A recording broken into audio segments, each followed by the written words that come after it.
Your Holiness, thanks for talking with me now. I've been thinking about questions people have been bringing up to me over the years, and I thought perhaps I'd like to ask you what your feelings or responses are to some of these.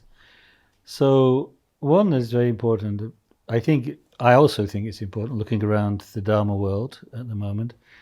How would you suggest that people think about finding an authentic teacher? What would be the way they'd be able to identify authentic Dharma teachers nowadays, with Dharma being still very new in the West?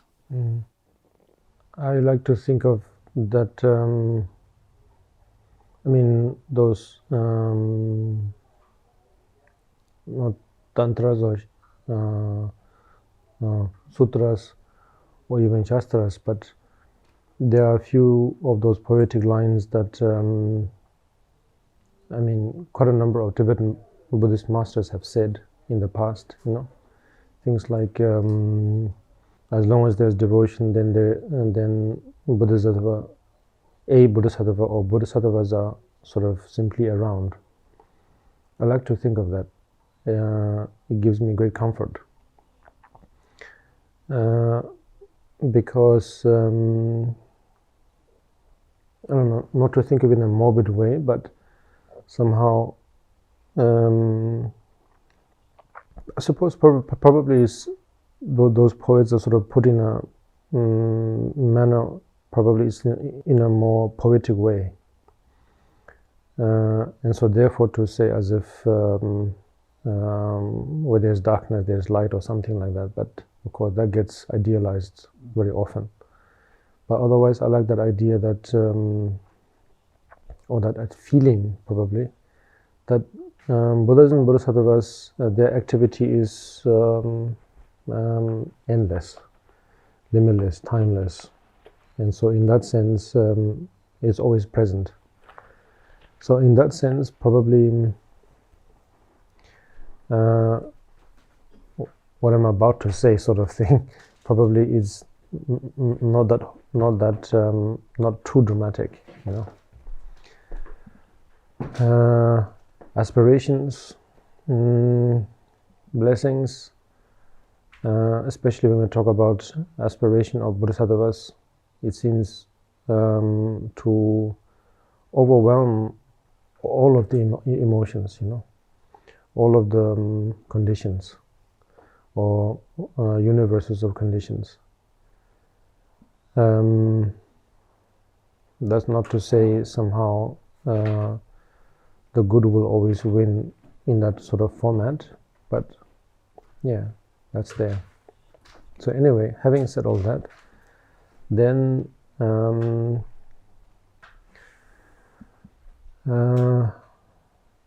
so-called reality of ours, at least here in this situation, is that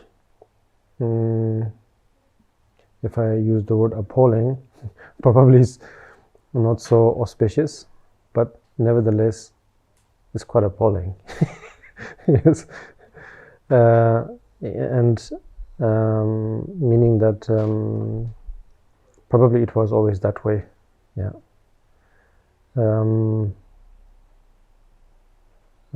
Probably there was not much room for aspiration, I don't know. But nevertheless, I said something strange yesterday. I said something along the line of, well, I use some dramatic terms, but nevertheless, sort of the eagerness is there to teach, to guide, or to say to give initiations, whereas probably some time ago, maybe not so long ago, it was the other way around, and for a long time, in a historical manner, that maybe we had the eagerness, we had the eagerness to actually to learn, to study, to contemplate, to meditate, to practice, and now it seems to be either forced or I don't know by what habit. It seems to be the other way around. Yeah. And this is not in any way to create some sort of provocative notion about what is the so-called real state of Buddhism or something like that, but somehow there is that feeling. Yeah. And so is this good? Is this bad? I don't know. If you have to force and say that this is a good thing, then maybe it's to say it's the last throw of dice or something. You know, if you have all four legs or hands on, that feeling of the ground, then maybe we feel that there's a sense of stability. And once one of those legs are removed, then we feel a little bit more wobbly. And of course we have terms like Kali Yuga and so on. And so therefore I don't know. Maybe we are there. But then again, to now swing on the other side, then to say things like out of the 1002 Buddhas, Shakyamuni's so-called reign is a unique one, So in that sense, that's probably where the so-called the era or the yuga or Kali Yuga probably is in some ways very, very special. Yeah. So although things may have turned around dramatically in terms of maybe we have no choice but to promote Buddhism, maybe that is still okay. Yes. But probably this is no room to use the word but, and instead probably something like and.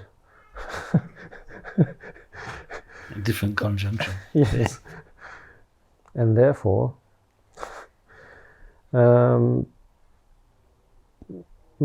maybe we can still make the best use of it. Yeah. Whatever is left. Yeah. Whether it's our bad health, age, any other somehow also like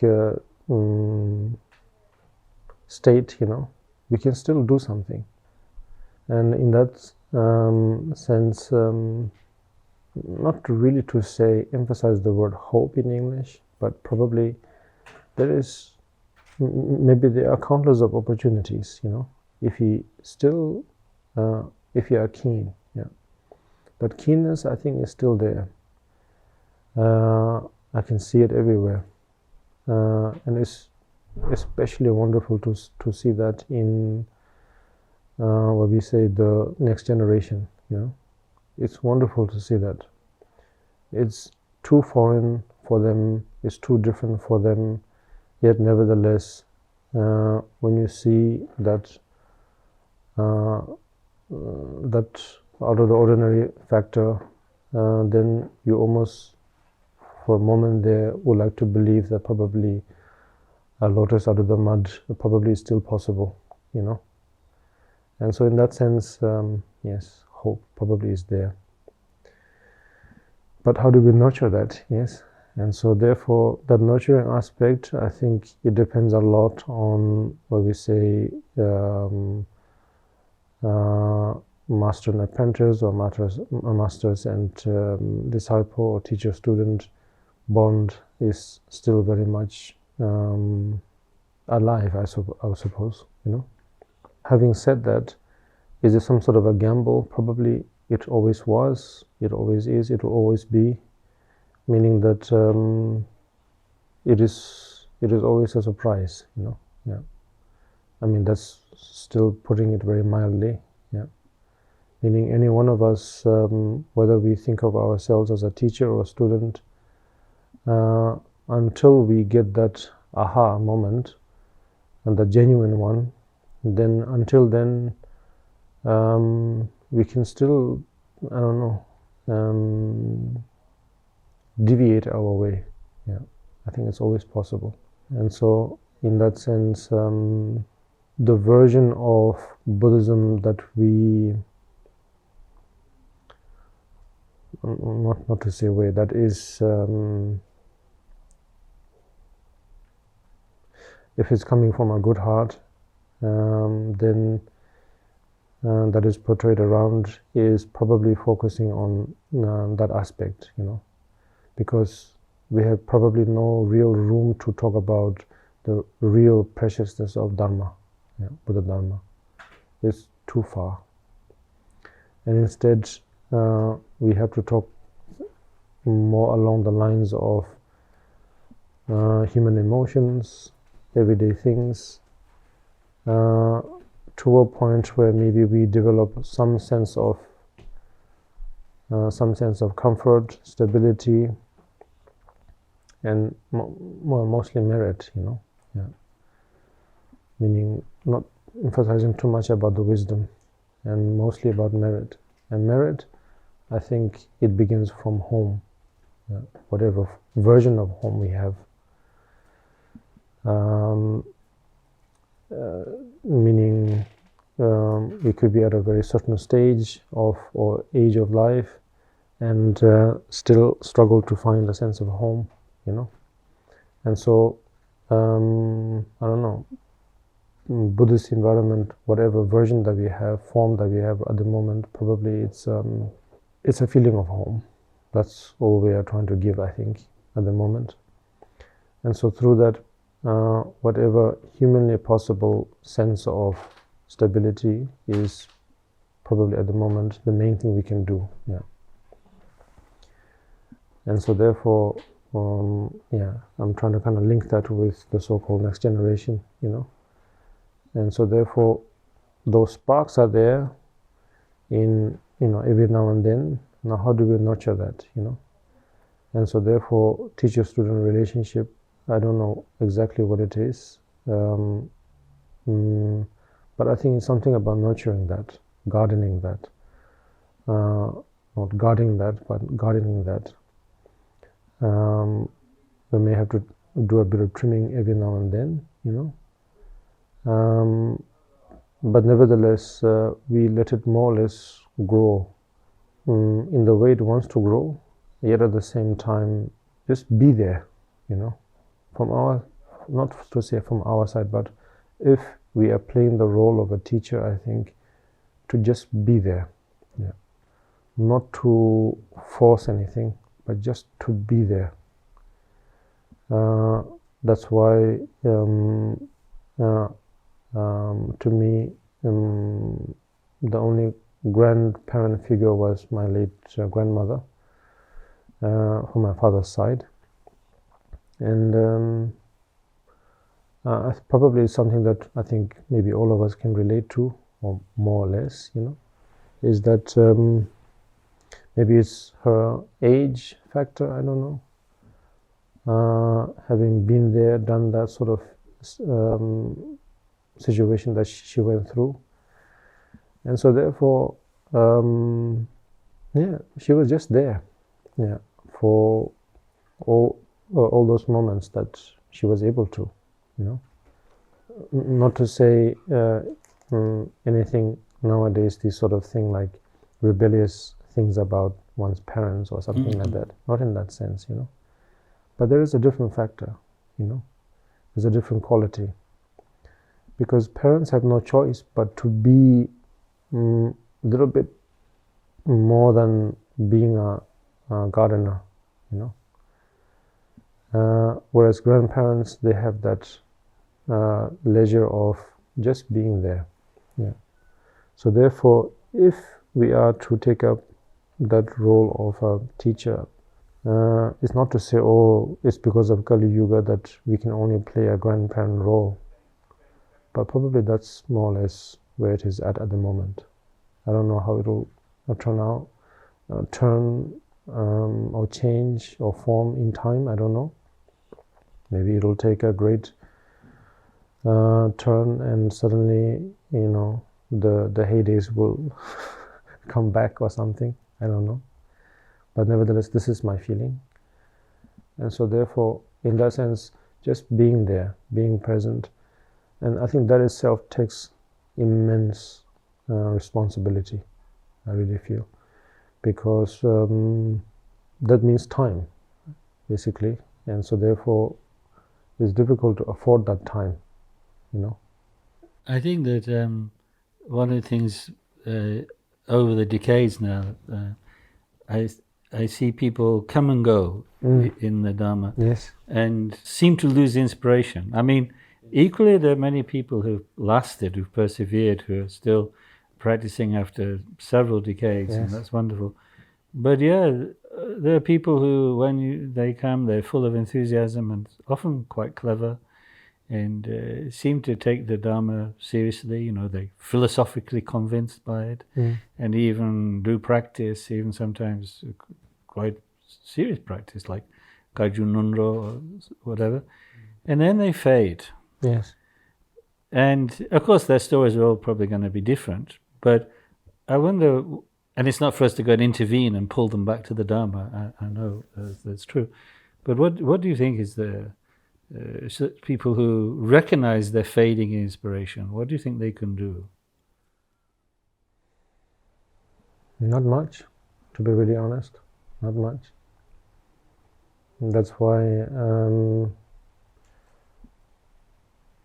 already from the generation of my father, because of course my father was a very spiritual being, without mentioning the titles and this and that. And so therefore, I remember from a very young age, people whoever approached him or who knew him, then, meaning back in Tibet, of course, yes, at the end of the day, that habit was there to say, I would like to seek for a chendel, a Dharma connection. Yeah. I don't know, because maybe we would like to think, that I'm a Buddhist first of all, then I have initiated myself into this particular practice, that particular practice, and now I'm this and that. It's comforting, of course. It's not to say it's escapism or something. Maybe it's a fine line, I don't know. And therefore refuge is, the practice of refuge is a fine line already, I feel. Although it's supposed to be the first sort of crossing, where we say it's the mark of whether we have become a Buddhist or something. And so how do we get there? I don't know. I mean, even during Buddha's time, we know things like just to get out of jail, they shave their head or something. Yes, sure, with the bhikshus, yes. So, I don't know. Maybe the very first motivation is coming from there, or somewhere there, We're trying to escape from somewhere, and then Buddhism looks kind of a nice place to nest, and then slowly, as we feel quite comfortable, well fed, spiritually, then we feel that, well, I don't know if it's an excuse or not, but to use terms like, and the point of the nest is to gain strength and then to fly off, And so therefore feel almost, not just to say legitimized, but to almost feel natural to somehow leave the nest, Yeah. I certainly think of many people in a way came like broken-hearted in some way. Perhaps they'd lost a relationship or wanted a relationship, and then thought, well, I'm really feeling renunciation, so I'll practice the Dharma. But then coming to the Dharma center, they meet somebody. Yes. And then the next thing you know, you look around, and those two people are now missing from the from the shrine room. That often happens, yeah. So this makes me wonder, because I was going to ask a question about, how can we keep the Dharma in the East and the Dharma in the West, if we could talk like that. How can we keep them together, because they seem to be different in a way. But I wonder just how different, because I remember Karmapa Rinpoche saying something like, well, there's the human heart is the same, actually, really, Asian and Western, and the disturbing emotions are the same. Yes. So I wonder, because I feel it's very important that we, in Kagyu tradition, Sakya, Nimagel, we all travel together, Tibetan, Himalayan, European, English, American. But on the other hand, there's definitely a gap in that we know less, in a way, technically, in the West. Yes. So how do we keep these things, not out of chauvinism for Kagyu or something, but how do we keep the Dharma together? I don't know. I mean, that's a load of questions in one, of course. Italian mama comes to mind. I mean, that's the closest thing I can think of, in between, Yeah. Because I think by now, of course, the so-called next generation of Tibetans are changing already and have changed already. And they have very much embraced the modernism in so many ways. I mean, I'm one of them, And so therefore, but nevertheless, I'm thinking more along the lines of being a grandparent or something, just be there, because how much can you say, even though you can, whatever limit or extent of experience we have, maybe we will be able to spot and say, this is wrong, this is right, but what's the point? It will just cause more confusion, and so therefore, yet at the same time, that probably that caring aspect, love is probably still there, whether we can call it's coming from a blessing or from within oneself, or it's a combination, we don't know. But if we have that energy still, then why not reserve it just to be there, so that whenever,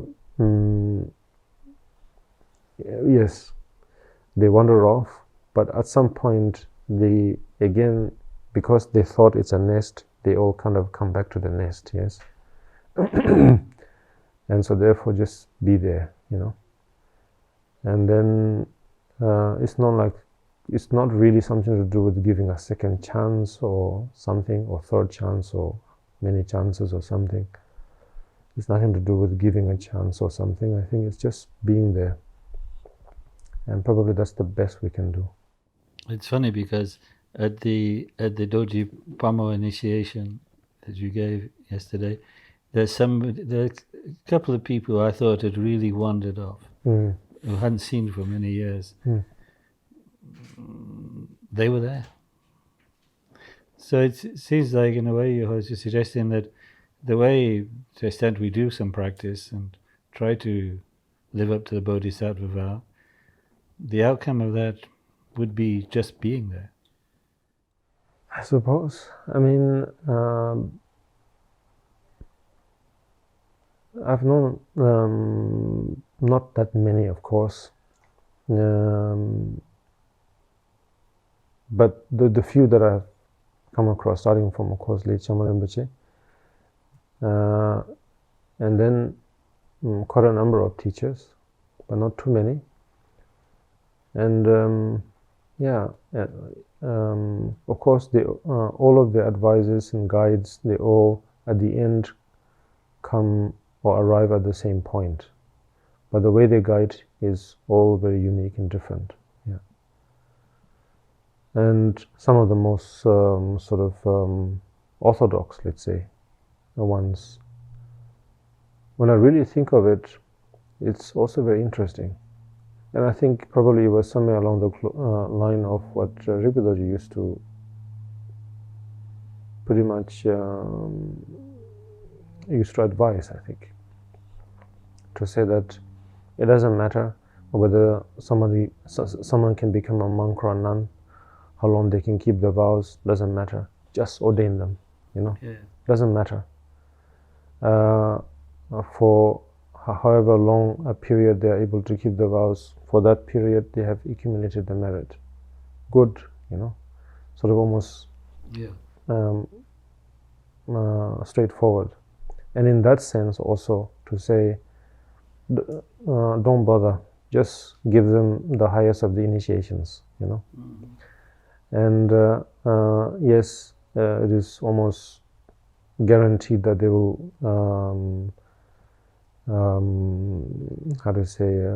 break the vows, but then somehow it's almost like saying now or never, because for eons and eons they will never be able to come across such teachings. They may go through the parchin in English, or the path of the paramitas or something. Yes. Reflection vehicle. Yes. That vehicle may still be present, maybe here and there, but the Sangha is too precious, and so therefore it doesn't matter, just give it. And if they break it, so what, sort of thing, that they can offer to and do a jinsek and take up the vows again. Get out of jail free card. And just keep doing, and you might reach somewhere, but it's nice to hear. So yes, I'm trying to think of all of those things, whereas Sharmar Rinpoche was more focused on just the bodhisattva practice. Yes, which also really makes sense, because it's the most non-controversial way, or method. And then it says basically, if you really want to be such a hardcore, then go to the jungle, So I don't know. I feel fortunate to feel those different, to know those different views, let's say. This reminds me actually, Sharmar Rinpoche actually mentioned to me that, and it's not a secret, I think, that the reason he created Bodhipath was to kind of, in a way, act as an alternative to mistaken views and practices of Vajrayana in the West. But strangely enough, although, because among my own teachers, His Holiness Karmapa is impeccable Vajrayana master, and absolutely to the letter of the Vajrayana. Yes. You are ostensibly very different. Karmapa Rinpoche is different again, and Sharmar Rinpoche is different. But even in my small understanding, I have some kind of glimmer that it is all the same point. When one really focuses on the preciousness of Dharma, I think it all comes down to just trying one's best to safekeep whatever is available so far.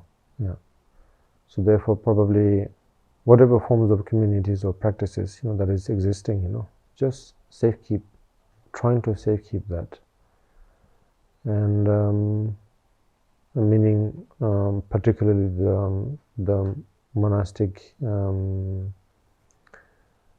community.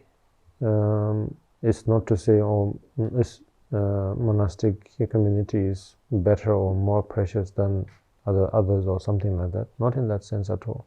It has nothing to do with that, I think. It's just that I think monastic community is the only version that creates a sense of variety, Whereas if you cancel that out, then we have just one system, and it just becomes completely chaotic.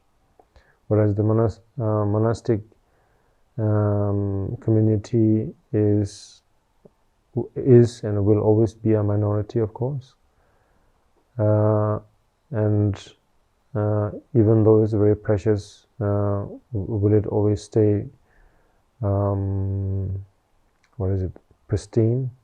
No, Of course not, because it's practiced by human beings, and so obviously there will be a lot of flaws, but nevertheless, to keep that variety alive, I think goes a long way. Yes. Your Holiness, a lot of people talk about, mahamudra and dzog and so on. What do you say how people might approach mahamudra? I don't know. Or even just the idea of it? Like I said,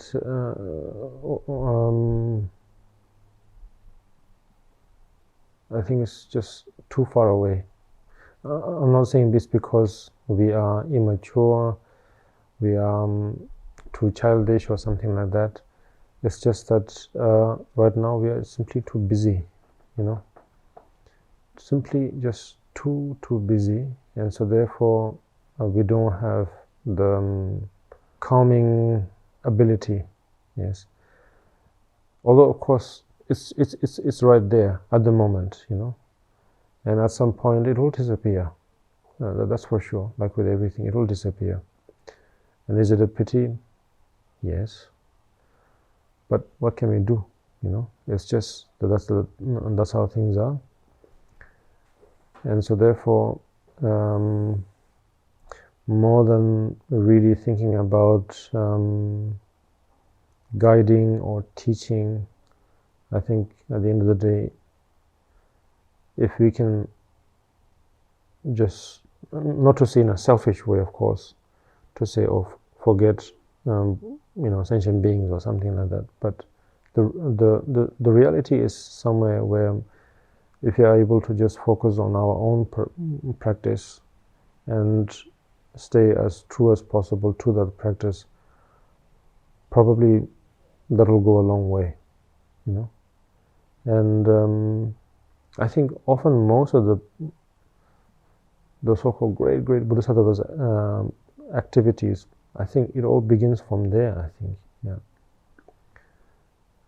that's why I just love that part where Hansadeva says, I wrote this, or I composed this, or I practiced this, I shared this, or something just for my own benefit, and it's so honest, it's so genuine, and it's also a hint of saying, if you really want to be a bodhisattva, probably this is one of the ways, and so therefore you just focus on your own growth, not to say keep that flame alive or something like that, but just being sincere to that, and then something happens. I think one way or the other it permeates, and then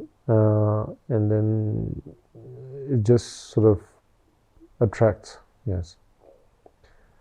And one way or the other, maybe it's not through human beings, maybe it's just through pigeons, I don't know.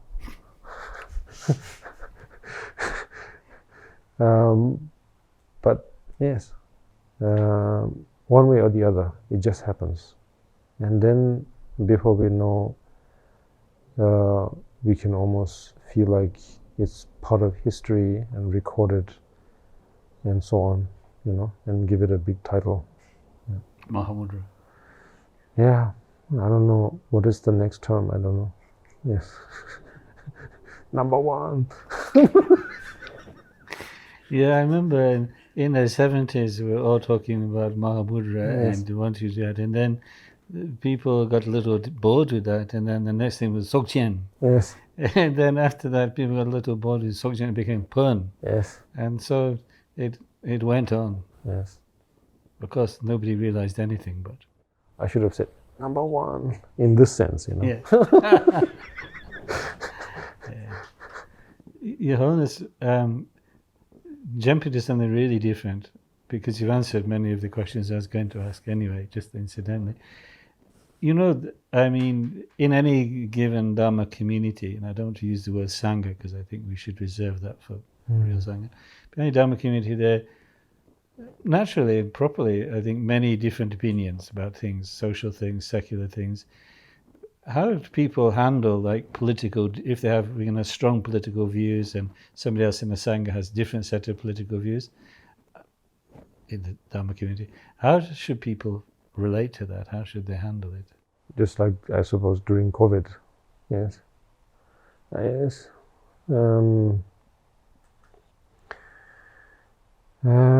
It's inevitable, I think, in short. It's just inevitable. You can have the most loving community, that you think this is paradise, and then trying to split one pea out of compassion, then something happens, Yes.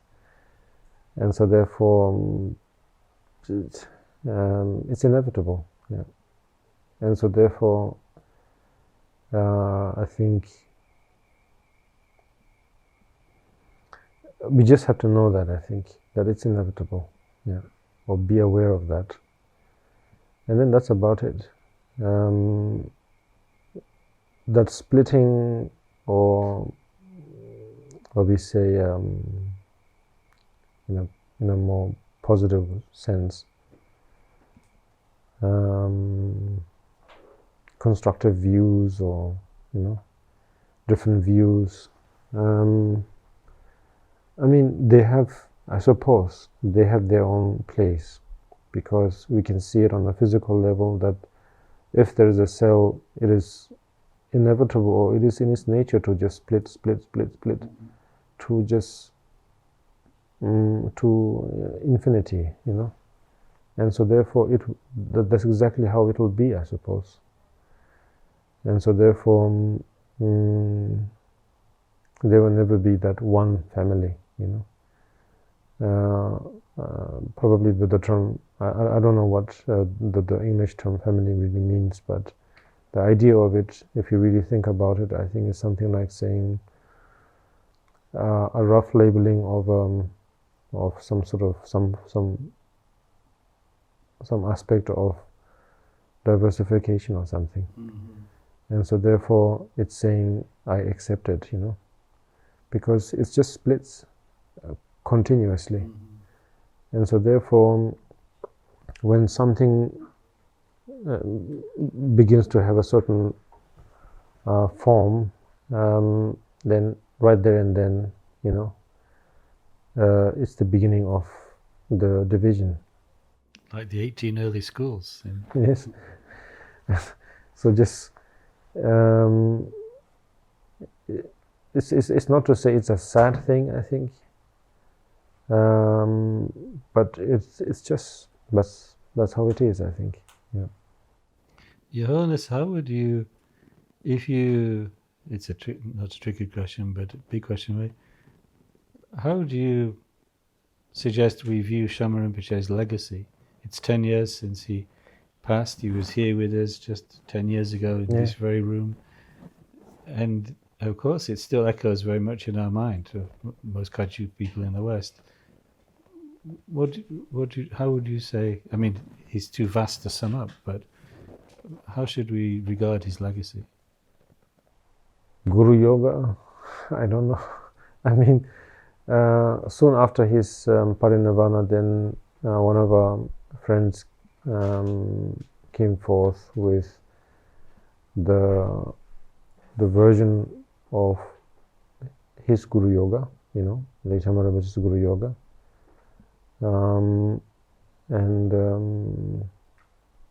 Yes, I suppose there's some auspicious reasons for that occurrence, and now slowly we are, I think many of us are sort of using that Guru Yoga. But to me it was always quite amusing, because Late Rinpoche never liked the idea of Guru Yoga, if I understood correctly, if I understood him correctly. He thought that Guru Yoga was a little bit strange, to say the least. Yeah. but then it's kind of comforting to know that the Guru Yoga was, his Guru Yoga was actually composed by Rinpoche, not by himself, you know. At least if I'm correct. Mm-hmm. I think I'm correct, yes. And so therefore, I don't know if that says anything. It just, he never bothered. He never really bothered about, well, what we as devotees would like to think in terms of what was his imprint or legacy or something. But I think he never bothered. He was just, in one word, fearless, I suppose. That was it. And just a translation of his name, you know. Yes, Jigme. Yeah, Jigme or Mipam. And so then that was it. He was just fearless, yeah. And so therefore, of course, we have a human way of saying, oh, how do we respect that? How do we honor that? Now, how should we follow that? How should we preserve that? Venerate that? I don't know. I think it's an individual thing, you know. Of course, we can say things like, okay, his blessing is still around, and at the same time, the physical state has dissolved or something, but that's just a sort of emotional thing to say. Whereas, yeah, he was just fearless, and maybe by saying that, I may sound like as if I'm not using the proper terms to really venerate his qualities, you know. But to me, that's one factor that gives me where I feel that, you know, there's that so-called blessing is always present. I don't know how well we are doing in terms of respecting what he shared, what he advised. Maybe we are not doing a good job. Yeah.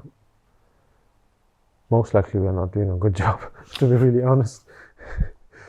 But I like to just constantly draw on that quality. Yes. Your Holiness, I could ask questions forever, but the airplane waits for no man. So. Well, there's always another flight, you know. We love that. But even more importantly, there's the next time you'll come to be with us here. Yes. Which will be really wonderful. So, yes, please accept my thanks and everybody else's thanks for your presence here in Kagyu. It's been unbelievably wonderful. And we'll be with you in Kibi before too long. Thank you, Your Holiness. Thank you very much. It's really great.